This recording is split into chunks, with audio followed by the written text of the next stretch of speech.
Hello and welcome to the Down Under Visa Philippines to Australia podcast series. I'm your host, Jeff Harvey, registered migration agent with Down Under Visa, the premier Australian migration agent in Manila, Philippines, specialising in visas for Australian Filipina couples. We hope you enjoy this podcast and hope it proves useful to you. Please feel free to share this with your partner and with any of your interested friends. Let's get started.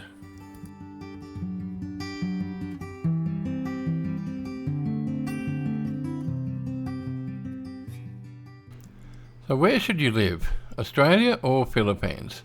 Some facts. Australia or Philippines? Now you're an Australian man and you've met your Filipino lady and you have a future together. Now you know who you want to live your married life with, but you can't decide where you want to live. Australia or Philippines. So what should you do? So what's best for the Australian sponsor and what's best for the Filipino or Filipino spouse? And do you need an Australian partner visa at all, or maybe not? So just to let you know from the start, I won't be disclosing the answer about the perfect place to settle down. Now there is no such place. I hope I can give readers, Down Under Visa clients or not, some food for thought. Australia or Philippines? You decide. Now, Australian Filipina couples, that's you. If you're listening to this, I would assume that is you. Otherwise, you'll find this painfully boring. This is aimed at Australian Filipina couples. That's the point. Now, again, this is written from that perspective. Australian Filipina couples who make up Down Under Visa's clients. Now it means Australians who meet the loves of their life in the Philippines and they come to us for Australian visas so they can be together. And these are the people who are sometimes at a quandary as to where they want to spend the rest of their future lives together, in the short term or the longer term. Now I can still remember my first trips to the Philippines back in the 1990s in pursuit of a Filipina life. Sorry, I'll try that again. In pursuit of a Filipina wife. Yes, at first I was in absolute culture shock. But then things changed and on the surface things looked really good. I settled in and got used to the way things were and found a lot of things I really liked. New love with a Filipina lady, a new place, surrounded by smiling Filipino faces and sensory overload, new Filipino foods and drinks to try. Everything was so cheap. Everyone seemed happy to see you.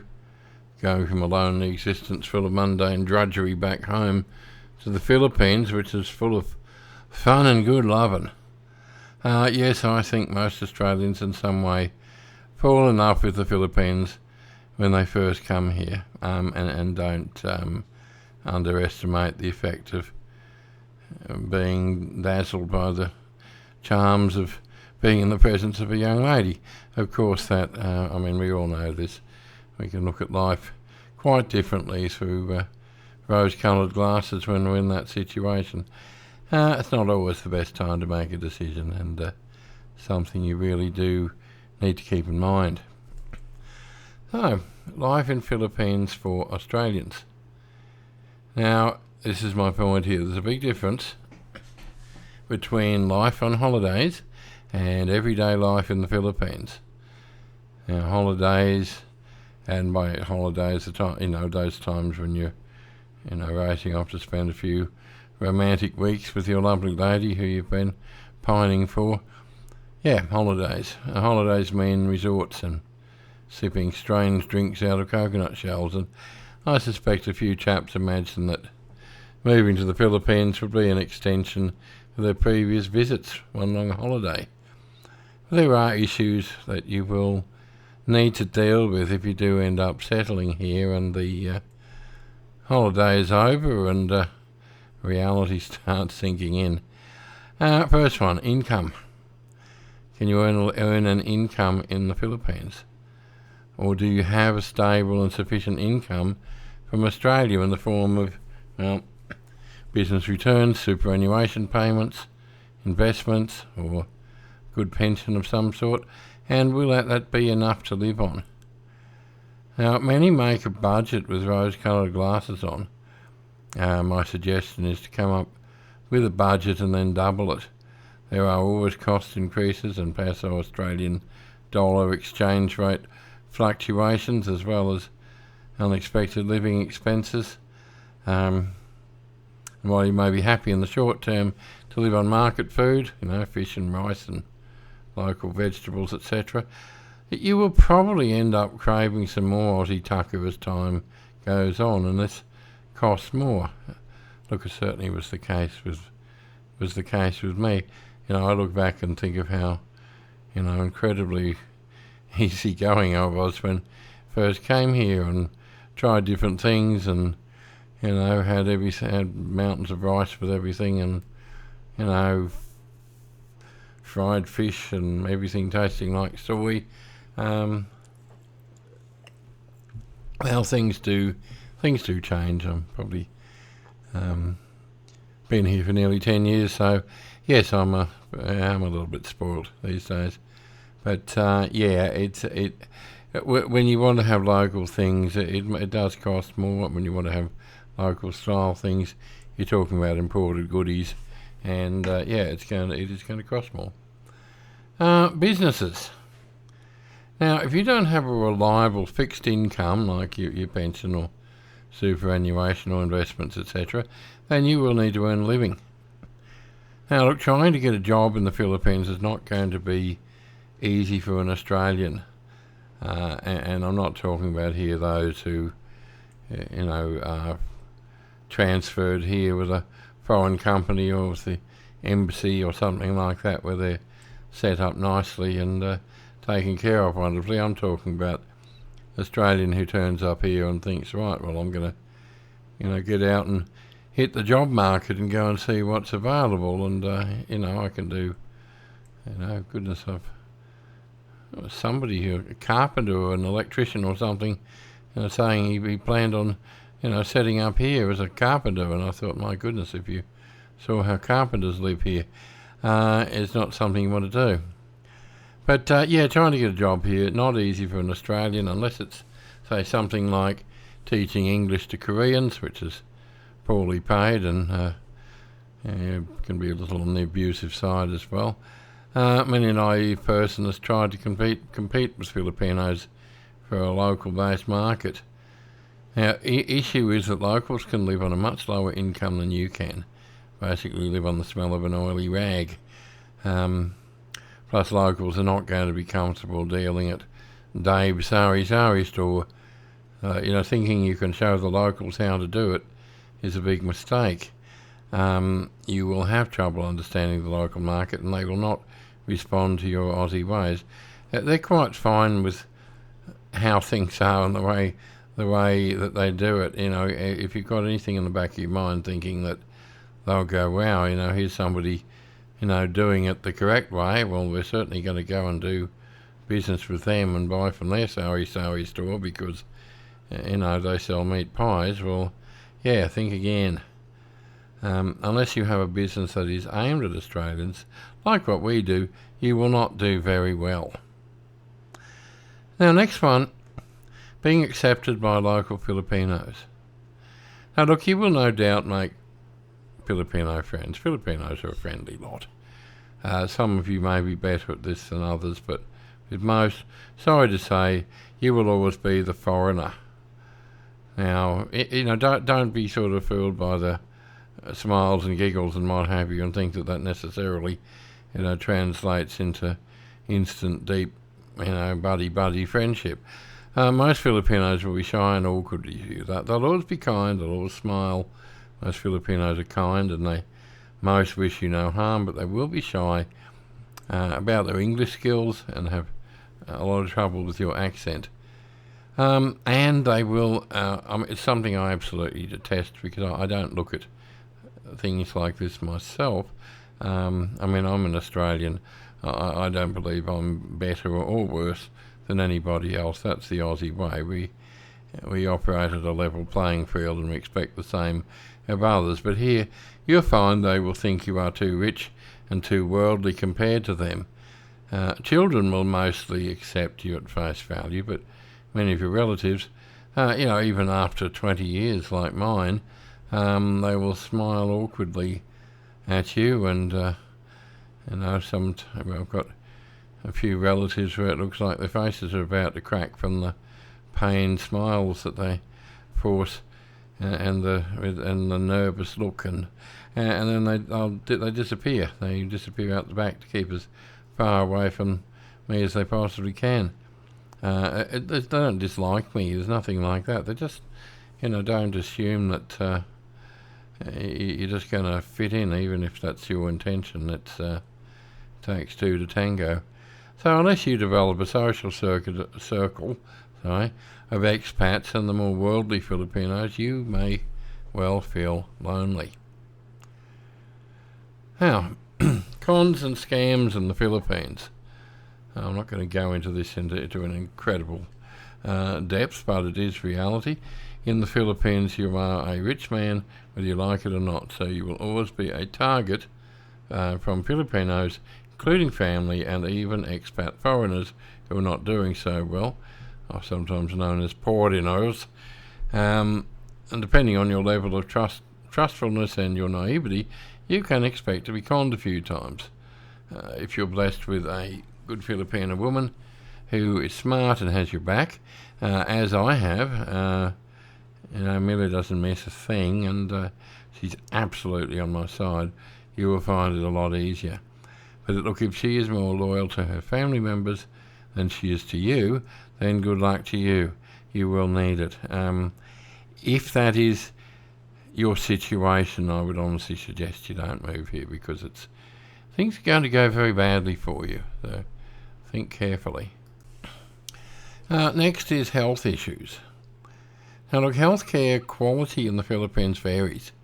Now it can be excellent, or it can be third world standard. It can be quite horrendous in some situations when there's a lack of money there.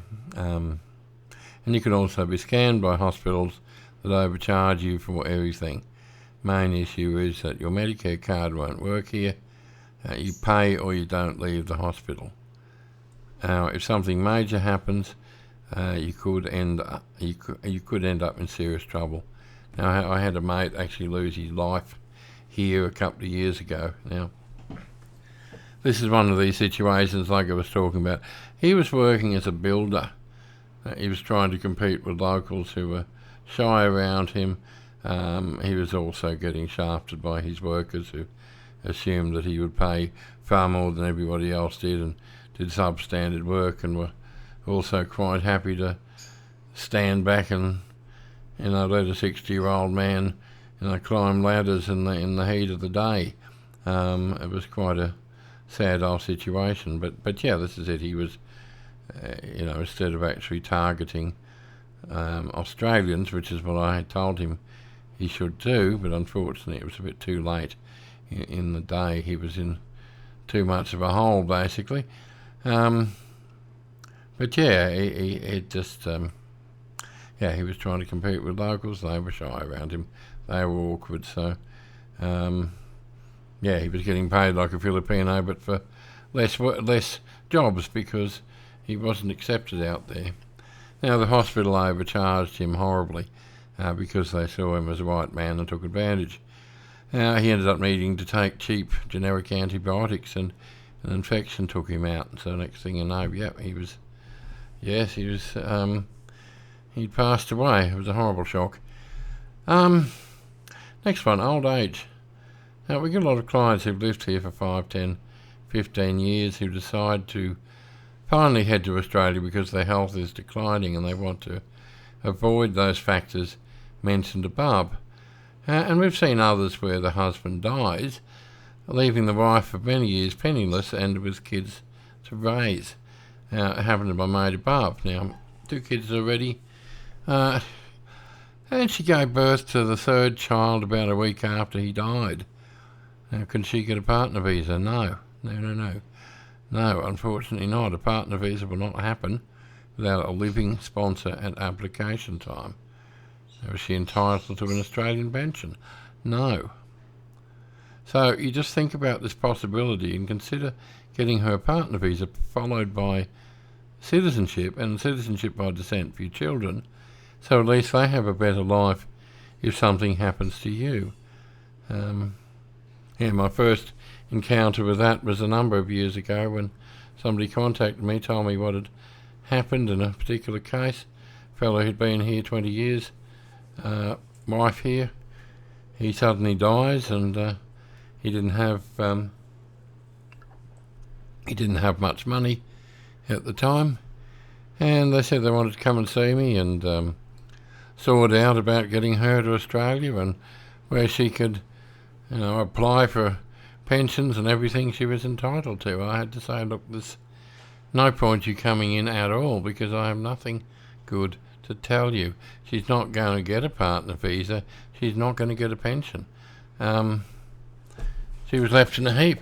And, a bit of a shock went through the expat community here over that. It was a pretty sad old situation, but that's the way it is. She has no rights at all. So think about doing that while you are still alive. Sort it out beforehand. Overall thoughts. Again, if you have a good wife you can trust and reliable income that's sufficient to lead a good life, life here can be great. I've lived here since 2010 and I live really well. But life here can be hard and it can be scary for those with dodgy business plans of writing blog articles and running sari stores or trying to stretch the pension further. You simply don't want to be poor here. Australia or Philippines, it often comes down to money. But don't get me wrong either, I'm not dropping hints about that you shouldn't live here. I love it here, really do. Love the locals, the smiles, the kindness. I'm the most spoiled individual you could ever hope to meet. We've got a house full of kids, which could not happen if we were in Australia. Because, as you probably know, we've taken in a lot of relatives' kids who've been with us for many years, and they're our family. Couldn't do that. If we went back to Australia, we couldn't bundle them up and bring them with us. It couldn't happen. So, the thing is, if you have enough money, you can deal with most of the things that could happen and could otherwise annoy and frustrate you. And if you're surrounded by the sweetest and kindest human beings on the planet, then life can be very fine indeed. Now, life in Australia and Australian Filipino couples. Now, goodness me, I've written a long article here, so please be patient. I hope you'll listen through all of this. If this is something that matters to you, well then, please take your time. Speaking for most of my clients, they're very happy. For most, the Australia or Philippines question never even comes up. Most of them thrive in Australia, and much of that comes down to the indomitable spirit that's a word I've never actually tried to say before, that exists in Filipinos. Now, Filipinos are the most adaptable of people.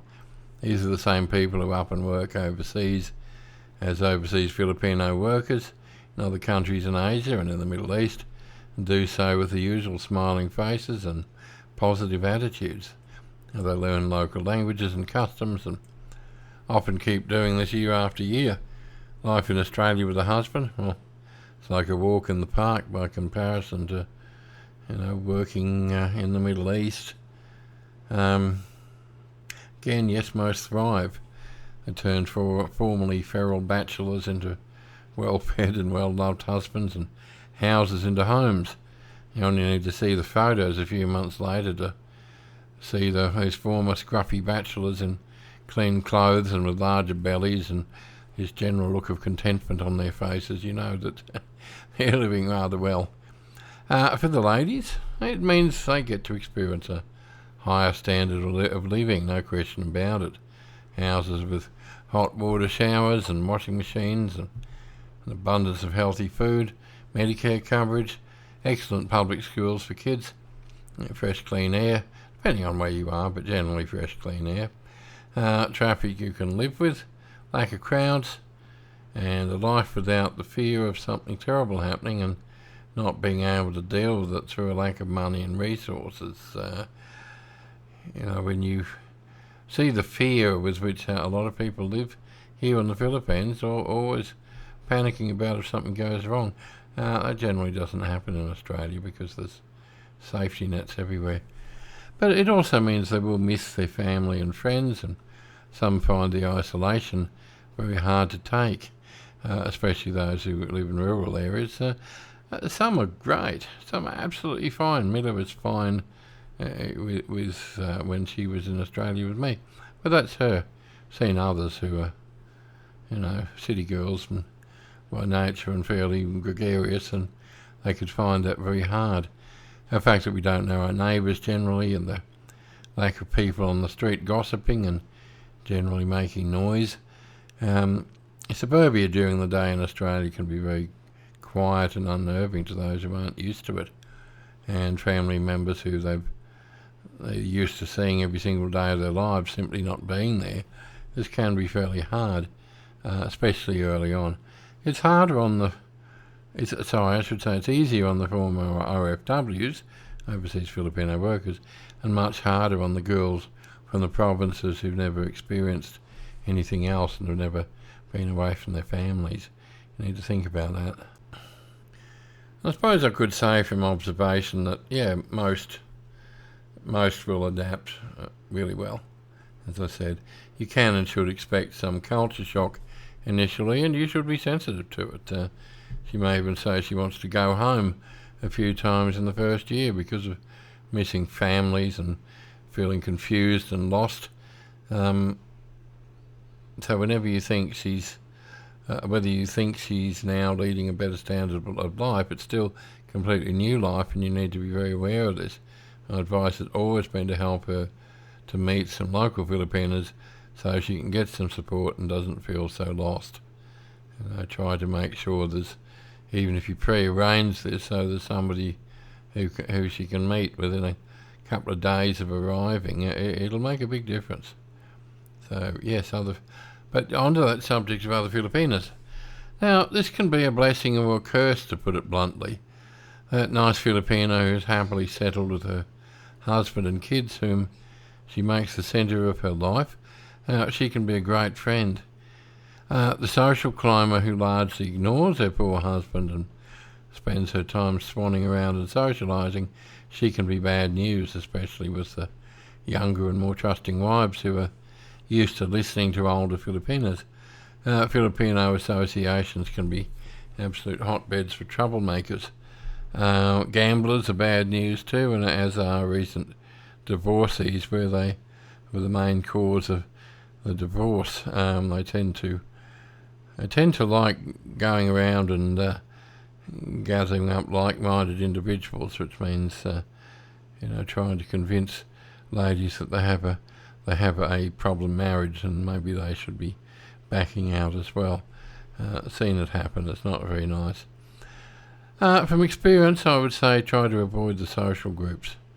Now, this may be local associations which get bogged down in factional nonsense and competitive social climbing, or it may be those social groups that revolve around a few strong personalities who organise parties at their home for large numbers of Filipinos. Last one we attended, one of the last ones, sorry, or maybe it was the last one, maybe got sick of it. I can remember there was a group outside the house, and there was a group inside the house who hated each other. Some were actually texting others who were there at the party already and asking, is she there, before they decided whether they'd go or not. Filipinos can be very catty and very mean to each other sometimes, and this can be a cause of a lot of misery. Find a small handful of real friends, keep it at that. Quality ahead of quantity. I think we all know this. Nobody has 100 friends. It doesn't exist. You have a whole lot of acquaintances who are going to let you down. Stick to real friends. Other Australians are a fairly accepting lot. But be aware that some Australian women can see Filipino wives as being some sort of competition. as in, why did Steve reject all Australian women? And some will take it as a personal affront. And I came across a few like that, a few small minds. Australian men are usually fine, but yes, we've had some issues with a few women along the way. As I said, we actually lost a few friends. Now, do I regret losing these friends? I think it was a bit stupid and a bit unfortunate, but, and no one likes the idea of losing friends, but if somebody has a problem with my wife, then they therefore have a problem with me too, so hopefully you have some better friends than I probably did, so just be aware that this can happen. Life in Australia generally, you can have a few problems with idiots, as above, if you let them get to you. If you make good choices about friends and try to work on quality rather than quantity, as I said before, much better. Better if you can make your own Australian family, that is your husband and your kids, the centre of your life, and let quality friends enhance what you have. Look, that's largely what we have here. My life revolves around my wife and my kids. They're who matters most of all. And we've got some good friends, but family first. So this means a smaller social circle and a quieter life than life in the Philippines in most cases, because most Australians don't have 27 cousins, like they do in the Philippines. But it means a secure life with less to be scared about. No fears about not being able to provide food and shelter. No fear of not being able to pay school fees or medical bills. Healthy food, healthy kids, clean air and water, and a society more accustomed to welcoming and accepting to those who are born overseas than, really most countries in the world. So, conclusion. Thank you for listening this long, quite a long article, but I hope you found it useful. While I won't guide you or even suggest to anybody where they should settle down and live, the fact that probably 99% of our clients do settle in Australia and remain there, it probably indicates that it does have a lot of advantages. Apart from a few crazies like myself, most who live in the Philippines, even for a number of years, end up heading back at some stage. Again, life here can be great when you're on top of the heap. It can be pretty hard otherwise, and it's really not for everyone. Best bit of advice I could ever give you if you're thinking about this: live here for a year before you start selling up and burning bridges. Always have an escape route if it doesn't go the way you expected. Thank you.